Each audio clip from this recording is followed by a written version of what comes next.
आप सभी को हर हर महादेव और इस पवित्र श्रावण मास की बहुत बहुत शुभकामनाएं। श्रावण सोमवार व्रत कथा। एक नगर में एक सेठ रहता था।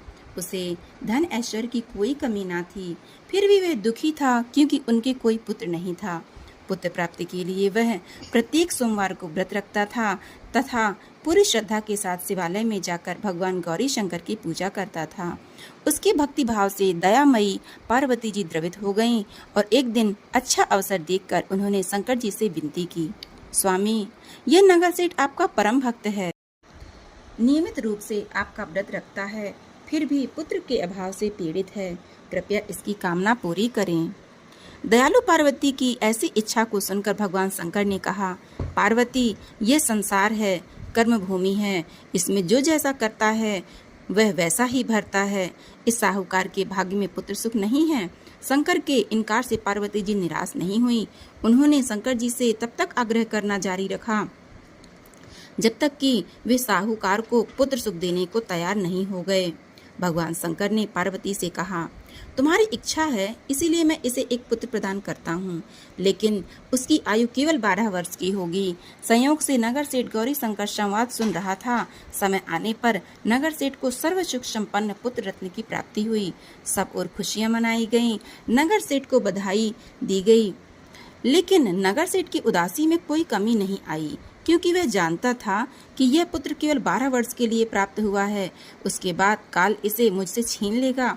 इतने पर भी सेठ ने सोमवार का व्रत और गौरी शंकर का पूजन हवन यथाविधि पहले की तरह ही जारी रखा। जब बालक 11 वर्ष का हो गया तो वह पूर्ण युवा जैसा लगने लगा। फलतः सभी चाहने लगे कि उसका विवाह कर दिया जाए। नगर सेठानी का भी यही आग्रह था, किंतु नगर सेठ पुत्र के विवाह को तैयार नहीं हुआ। उसने अपने साले को बुलवाकर आदेश दिया कि वह पर्याप्त धन लेकर पुत्र सहित काशी के लिए कूच करे और रास्ते में भजन तथा दान दक्षिणा देता हुआ काशी पहुंचकर शर विद्या में पूर्ण बनाने का प्रयास करे। मामा भांजे काशी के लिए रवाना हुए। हर पड़ाव पर वे यज्ञ करते, ब्राह्मणों को भोजन कराते और दान दक्षिणा देकर दीनहीनों को संतुष्ट करते। इसी प्रकार वे काशी की ओर बढ़ रहे थे कि एक नगर में उनका पड़ाव पड़ा था और उस दिन उस नगर के राजा की कन्या का विवाह था। बारात आ चुकी थी, किंतु वर पक्ष वाले भयभीत थे, क्योंकि उनका वर एक आंख से काना था। उन्हें एक सुंदर युवक की आवश्यकता थी।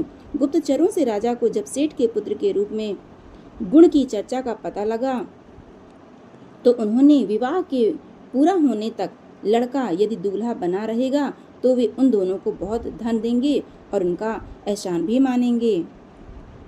नगर सेठ का लड़का इस बात के लिए राजी हो गया। कन्या पक्ष के लोगों ने राजा की पुत्री के भाग्य की बहुत सराहना की कि उसे इतना सुंदर वर मिला।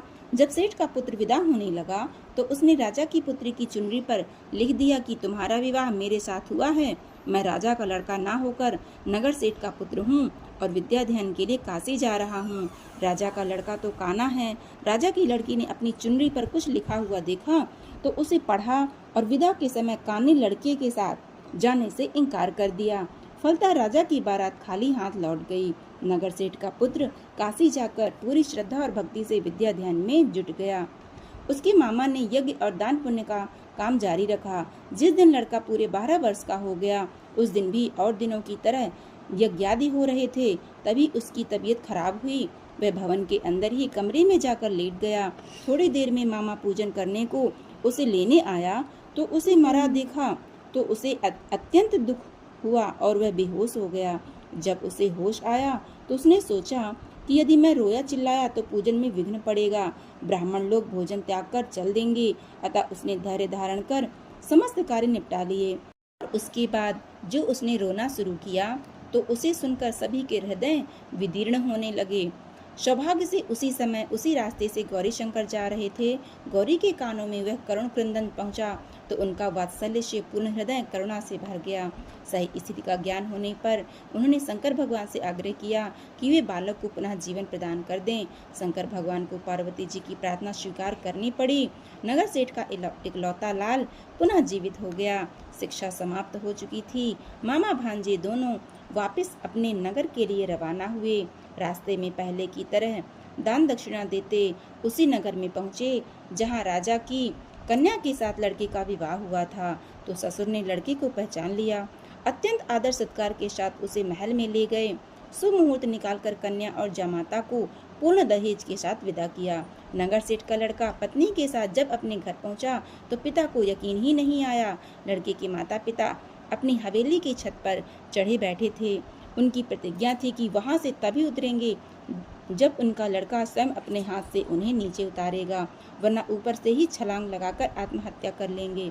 पुत्र अपनी पत्नी के साथ हवेली की छत पर गया। जाकर माँ बाप के सपत्नीक चरण स्पर्श किए।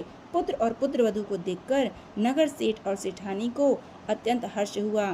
सबने मिलकर उत्सव मनाया। बोलिए शंकर भगवान की जय।